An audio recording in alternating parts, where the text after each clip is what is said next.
Hello, and welcome to the Global War on Terrorism Memorial podcast, hosted by the American Legion. I'm your host, Jennifer Ballou, and it is my honor to welcome you home. Today, we are joined by Kengo Kuma and Balázs Bognár from Kengo Kuma and Associates.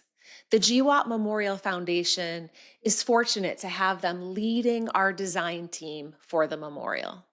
Kuma-san, along with his team, is known for his poetic use of water, which brings a sense of tranquility and quietness that is ideal for this space of hope and healing. Named one of Time's 100 most influential people in 2021, Kuma-san has led design for some of the world's most famous buildings, including the Japan National Stadium in Tokyo, the V&A Dundee Museum in Scotland, and the Rolex Building in Dallas, Texas. With offices around the world, Kuma-san and his team will bring a global perspective to the memorial to appropriately reflect the global nature of the global war on terrorism. Kuma-san and Balázs, welcome home. Yeah. It's great to be home. It feels really good. Thank you for that. Yes, thank you very much. Yes, thank you for being here. So if it's okay with you, gentlemen, I'd like to begin by just quickly explaining to our audience that there was a process to get to where we are today with you leading our design team. And essentially what happened is a request was sent out to many architects across the world that this project was going to be happening. And if you so chose, you could submit to be considered to be the designer of the Global War on Terrorism Memorial. Can you explain why you chose to submit to design this memorial? Yeah, as we think that memorial is very important, not only for America, it's important for the globally. This is one of the most important projects nowadays. And location-wise, it is very special location, important location. So the philosophy behind the monument is fitting the philosophy of us, and it is fitting with what we have been working last 50 years. There's almost a sense of purity to that kind of an honor in a way, and it's a chance to help tell stories that maybe normally don't get to have that opportunity. And just a little side note, there was my mentor, she's the lead of the Paris office. She was the one who pursued it. So actually, I unfortunately didn't have that involvement in the beginning. And as you probably well know, the circumstances ended up that we were the ones who, after a bit of a process, were the ones to fit. And I'm obviously really hugely grateful for the way that all came together. Absolutely. We are so grateful as well. From the very first time that we met you all, it was just a perfect fit, and we just couldn't be more grateful to be working together. You mentioned stories, Balázs. And so again, for the listeners, some of the stories that Balázs may be referring to are stories that Kuma-san and Balázs have heard from our Design Advisory Council. So our Design Advisory Council is made up of 23 men and women who represent the groups of people that the memorial will honor.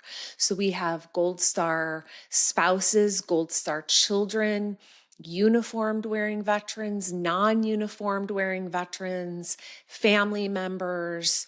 All of those groups of people are represented on the Design Advisory Council. And our president and CEO, Michael Rodriguez, sat down with each of those 23 people and had a conversation about why this memorial is so meaningful to them. How has the global war on terrorism shaped their lives? And your team, Kuma-san, has either listened to these conversations in person or via video. And I'm wondering what it was like for you all to listen to these stories. There's a great conversation with them, and And the composition is the basis of our design always. And I learned many things from them. And I want to give shape to that based on that composition. The learning from them is basically that memorial is not only as a place. It is that memorial is for everybody in the world, and everybody is watching what we can realize on that place, and how to create peace about the war on terrorism is very much connected with future of us, and that is the biggest learning from them. Yeah, that's a great comment from Kuma-san, because embedded in there, I don't know if you picked that up, but we start our design process with a conversation. And in this case, the reinforcement there, and this is probably really unusual for our listeners to understand, is that we, on our team, we began this process by listening. We didn't even say anything. And I know we're calling them stories, but in reality, they're experiences of people there, and they're really varied. And the shocking part about it is that they're so moving, and you have to try to understand in the range of 20, you're right, there were, part of these were in person, part of these were recorded for practicality, because we went through hours and hours of recording and just taking notes before we even laid pen to paper, which is a sort of weird thing to kind of recognize. But what that does is we say, look, no two experiences are the same. There's incredible depth and range, and that goes also to the generations that you had mentioned, the Gold Star families, the kids there, all the way to those who've already kind of concluded their service and maybe are involved in their own ways. It's a huge range, and it's hard to fathom as somebody who is on the civilian side of the community to just understand the impacts. And while that will never put me in anybody's shoes, it's good to just listen. And I've got to tell you, I know we shared these notes when we were talking kind of more informally throughout this whole process, but it's an emotional ride. And I had to watch some of them on my own. It's just, there's some of them we tried to watch as a team, but we had and I hate to admit this out loud, but we had a box of tissues just in case anybody, and we were trying not to be judging or anything like that. Like, there's no way to understand fully. Yeah. When Rod, our president and CEO, when Rod had this vision of creating this design advisory council, it was just like you described, to allow the design team to hear these stories before you even picked up your pens or pencils and started writing or sketching, to inspire what it is that you eventually designed. So can you talk a little bit more about how those experiences that the Design Advisory Council shared with you, how did they inspire your vision for the memorial? By the conversation with them, I learned the depth and the real meaning behind the war on terrorism. I was very much moved by their talk and by their voice, and the voice itself has moved me very much. And I want to create something as a base on their voice. And that process is very different from normal design process of us. Yeah. And to expand on that for you, Jen, just a little bit, that sense of voice is an interesting paradox, because every single one of those people we heard from would probably be the first to say, we don't really want the spotlight to be on us. And that resonates with us very clearly. And at the same time, we find it incredibly valuable and very important to be able to do just that, to put focus on some meaningful aspect of what has come before and what's going on still to this day. So what that means in really kind of dry or practical terms is we tried to find the commonalities just by writing down keywords in these lists. And they sort of gravitated towards a series of terms which hopefully will come to light sooner before than later.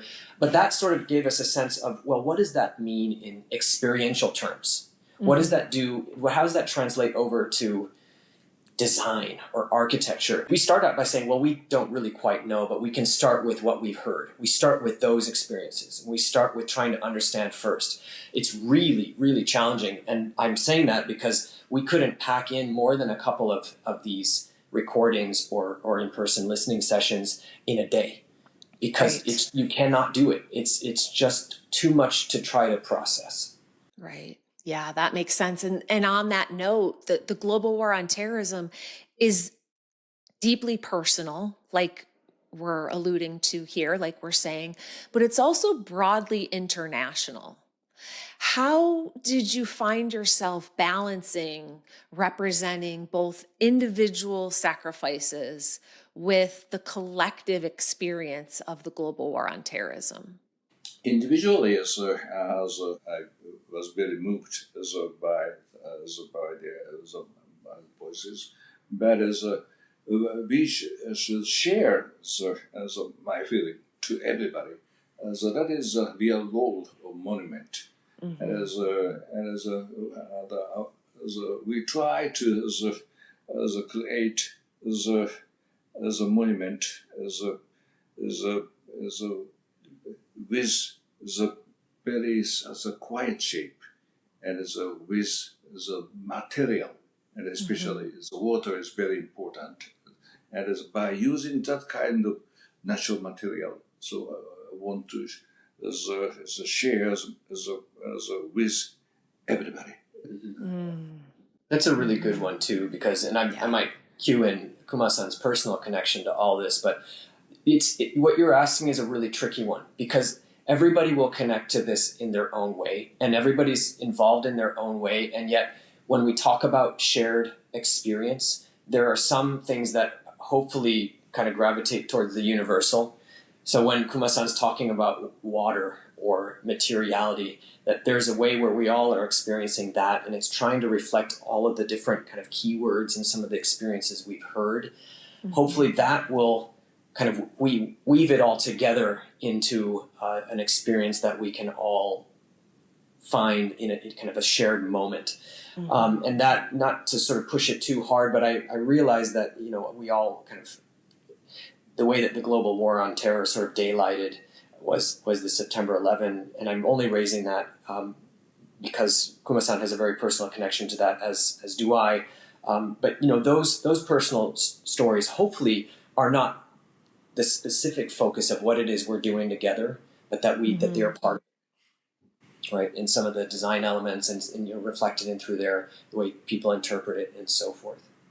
Yeah, absolutely. So you mentioned that every experience will be different.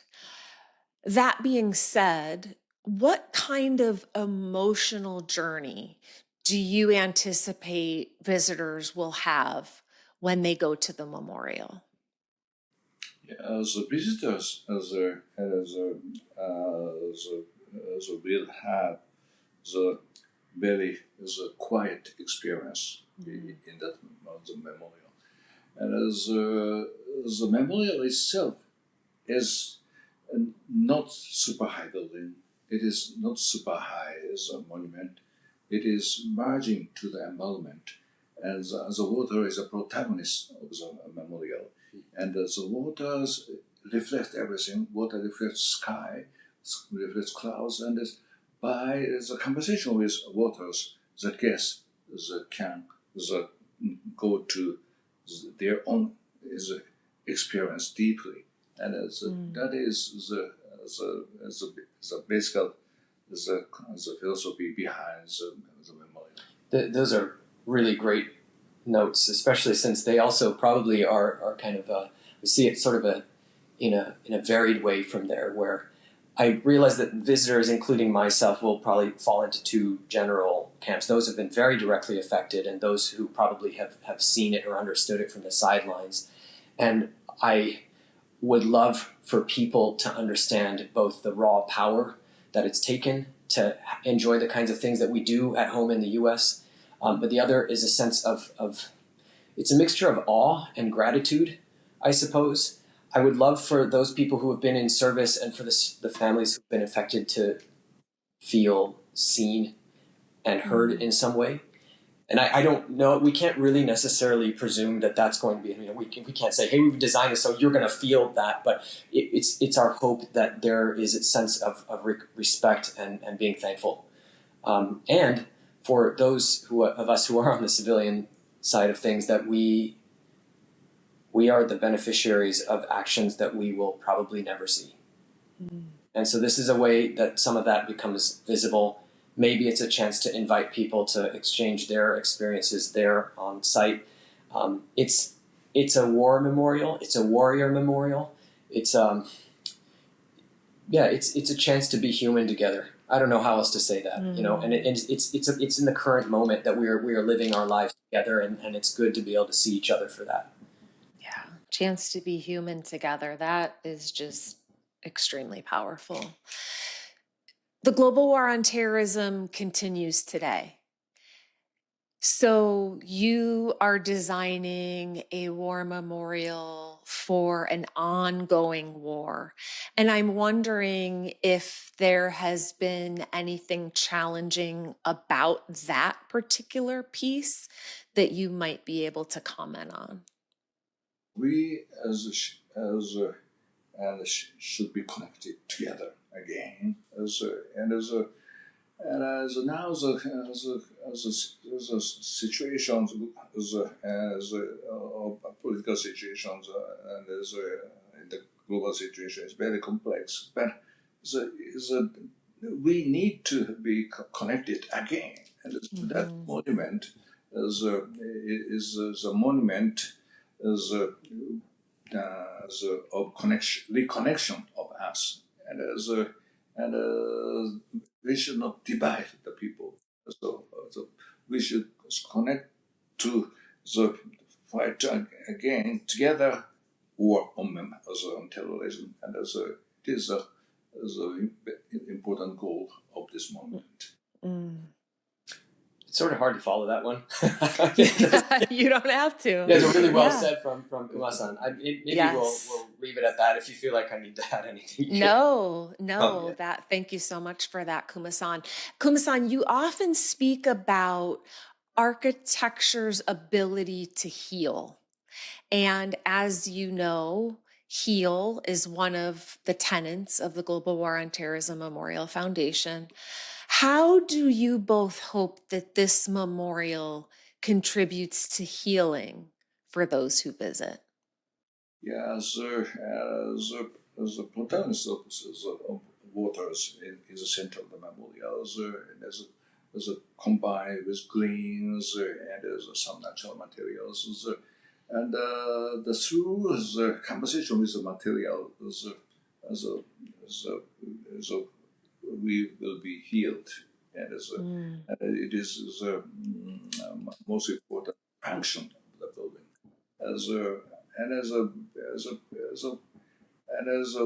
We are living in a very difficult period, and as a memorial of our period should heal all of us. I love hearing Kuma-san talk, and I'm forgive me for saying that out loud, but I one of the nice things about being in architecture or being a designer is that you're in service of other people, and we try to use what we do to the best of our ability.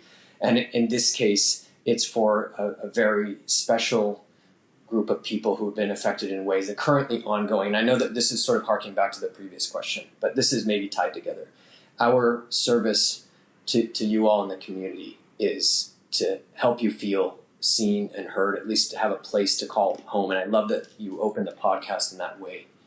And hopefully you'll feel that. Hopefully it will be in there somewhere. But it is a very unusual memorial because it's not trying to remember something in the past. And so if we're not remembering, what are we doing? We are acknowledging, we are putting something front and center, and none of us really chose it in that way. But because we are here together, and what Kuma-san's been saying about the need to heal, the need to be united, the need to be together, feels like a really great and honorable chance that we have in front of us. And that's probably the best I can answer to that. Yeah. And I mean, on that note, we've talked a little bit briefly here and there about, the future generation. When people visit this memorial decades from now, because we're building a piece of it's history. It will be there forever. What do you hope future generations understand about this chapter in history? Yeah, so for us, the September 11 is just yesterday. Was very, very still very realistic. But for future generations, we need to share our special experience with them.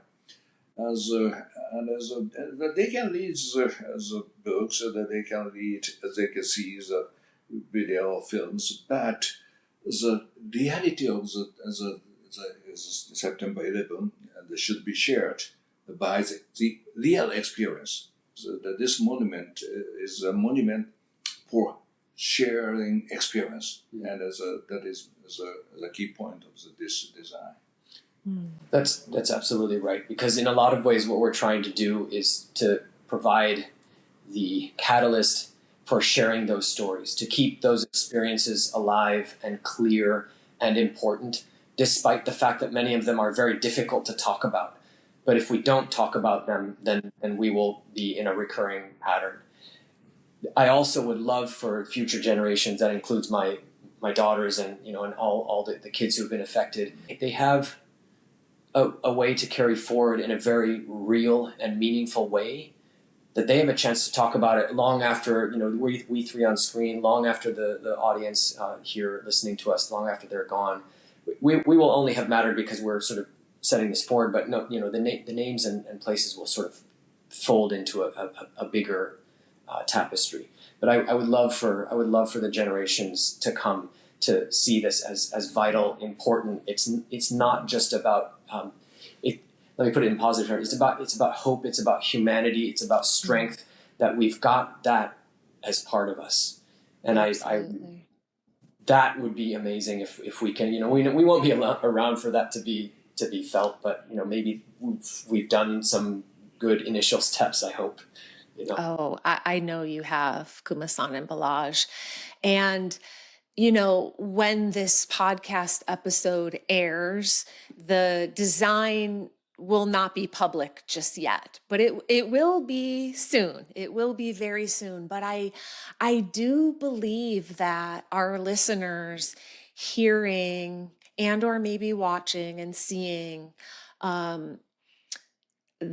passion, the heartfelt love that you both have for this project is very clear. It's very clear. Just, hearing you describe the memorial as hope, humanity, strength, the chance to be humans together. I also wrote down, connected again, Kuma-san said. All of these wonderful examples that you gave in your answers just clearly demonstrate that you are the right people to be designing our memorial, our home, and we're just so grateful for you both. Before we wrap up, I'm wondering if there's anything else that you want to share with our listeners today. Today, it's not as the time to show those images, but images maybe is not showing the whole experience. So I want to share the reality with you all, and the reality will have the strong powers, especially in this design, and this design is go beyond the shape. Go beyond the beauty. It is very much related with our heart, and this is a point of this design. I want to say the most important part is the shared the reality with your heart. That's so beautifully said. And maybe to add to that, because, we're on screen for a short time with you, the audience, and we're sort of the tip of the iceberg, and we're surrounded by incredible members of the community, of your community. And I don't know if I would be able to say similar beautiful things other than to say when I first met the CEO, Michael Rodriguez, I said, I've got no, I don't know how we could be worthy of this, but you all are so kind in saying we're the right fit. I hope we do right by you all. It's a huge deal to be part of this. We're a small part of it, but it's a huge deal, and we have a long way to go with the process ahead of us. So we will entrust our teammates to share with you the work that we've all been doing together. But we're very excited. This is incredibly important. This is probably a moment of a lifetime for generations to come, and it's again. Hopefully this is something we'll be able to share together. Absolutely. And again, Kuma-san and Balázs, welcome home. We're so grateful for you both. And to our listeners, I really hope that you have enjoyed this conversation. If you have, please like, subscribe, and even maybe drop a rating on this show on Spotify or Apple Podcasts. We'll be back here next week. Until then, I'm Jennifer Ballou. Thank you. Thank you for having us. Thank you very much.